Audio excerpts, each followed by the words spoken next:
Then, after 14 years, I went up again to Jerusalem, this time with Barnabas. I took Titus along also. I went in response to a revelation, and meeting privately with those esteemed as leaders, I presented to them the gospel that I preach among the Gentiles. I wanted to be sure I was not running, and had not been running my race in vain. Yet not even Titus, who was with me, was compelled to be circumcised, even though he was a Greek. This matter arose because some false believers had infiltrated our ranks to spy on the freedom we have in Christ Jesus, and to make us slaves. We did not give in to them for a moment, so that the truth of the gospel might be preserved for you. As for those who were held in high esteem, whether they were makes no difference to me. God does not show favoritism. They added nothing to my message. On the contrary, they recognized that I had been entrusted with the task of preaching the gospel to the uncircumcised, just as Peter had been to the circumcised. For God, who was at work in Peter as an apostle to the circumcised, was also at work in me as an apostle to the Gentiles. James, Cephas, and John, whose esteemed as pillars, gave me and Barnabas the right hand of fellowship when they recognized the grace given to me. They agreed that we should go to the Gentiles and they to the circumcised. All they asked was that we should continue to remember the poor, the very thing I had been eager to do all along. When Cephas came to Antioch, I opposed him to his face because he stood condemned.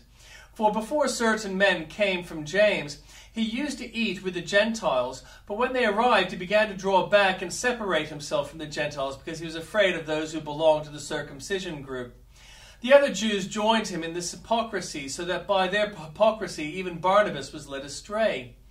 When I saw that they were not acting in line with the truth of the gospel, I said to Cephas in front of them all, "You are a Jew, yet you live like a Gentile and not like a Jew. How is it then that you force Gentiles to follow Jewish customs? We who are Jews by birth and not sinful Gentiles know that a person is not justified by the works of the law, but by faith in Jesus Christ.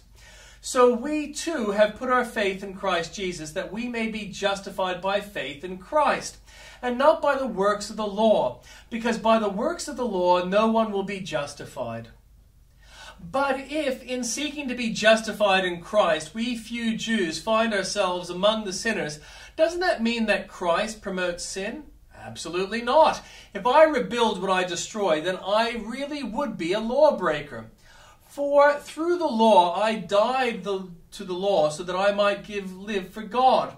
I have been crucified with Christ, and I no longer live, but Christ lives in me. The life I now live in this body, I live by faith in the Son of God, who loved me and gave himself for me. I do not set aside the grace of God, for if righteousness could be gained through the law, Christ died for nothing." And the Old Testament, Solomon's Song of Songs. "Let him kiss me with the kisses of his mouth, for your love is more delightful than wine. Pleasing is the fragrance of your perfumes. Your name is like perfume poured out. No wonder the young women love you.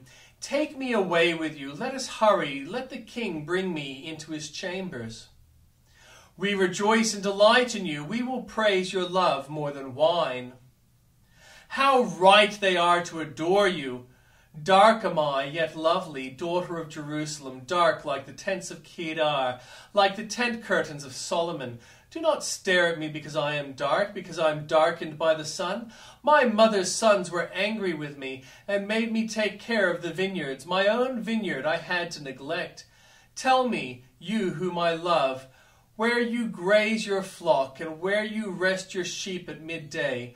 Why should I be like a veiled woman beside the flocks of your friends?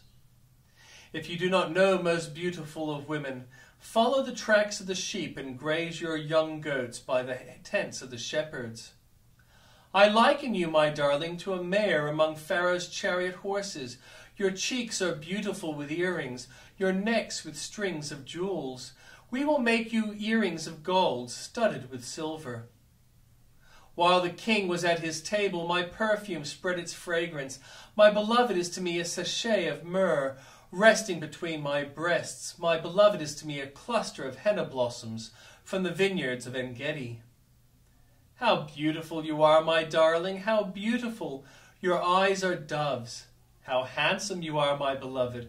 Oh, how charming, and our bed is verdant. The beams of our house are cedars, our rafters are firs. I am a rose of Sharon, a lily of the valleys. Like a lily among thorns is my darling among the young women. Like an apple tree among the trees of the forest is my beloved among the young men. I delight to sit in his shade, and his fruit is sweet to my taste. Let him lead me to the banquet hall, and let his banner over me be love. Strengthen me with raisins, refresh me with apples, for I am faint with love. His left arm is under my head, and his right arm embraces me. Daughters of Jerusalem, I charge you by the gazelles and by the does of the field, do not arouse or awaken love until it so desires. Listen, my beloved, look, here he comes, leaping across the mountains, bounding over the hills. My beloved is like a gazelle or a young stag. Look, there he stands behind our wall, gazing through the windows, peering through the lattice. My beloved spoke and said to me, Arise, my darling, my beautiful one, come with me. See, the winter is past, the rains are over and gone, flowers appear on the earth. The season of singing has come, the cooing of doves is heard in our land. The fig trees form its early fruit, the blossoming vines spread their fragrance. Arise, come, my darling, my beautiful one, come with me. My dove in the cleft of the rock, in the hiding places on your mountainside, show me your face. Let me hear your voice, for your voice is sweet and your face is lovely. Catch us first the foxes, the little foxes that ruin the vineyards, our vineyards that are in a bloom. My beloved is mine, and I am his. He browses among the lilies until the day breaks and the shadows flee. Turn, my beloved, and be like a gazelle, or like a young stag on the rugged hills. All night long on my bed I looked for the one my heart loves. I looked for him, but did not find him. I will get up now and go about the city, through its streets and squares. I will search for the one my heart loves. So I will look for him, but did not find him. The watchmen found me. As they made their rounds in the city, have you seen the one my heart loves? Scarcely had I passed them, when I found the one my heart loves. I held him and would not let him go, till I had brought him to my mother's house, to the room of the one who conceived me. Daughters of Jerusalem, I charge you by the gazelles and by the does of the field, do not arouse or awaken love until it so desires. Who is this coming up from the wilderness like a column of smoke, perfumed with myrrh and incense, made from all the spices of the merchant? Look, it is Solomon's carriage, escorted by 60 warriors, the noblest of Israel, all of them wearing the sword, all experienced in battle, each with his sword at his side, preparing for the terrors of the night. King Solomon made for himself the carriage. He made it of wood from Lebanon. Its posts he made of silver, its base of gold. Its seat was upholstered with purple, its interior inlaid with love.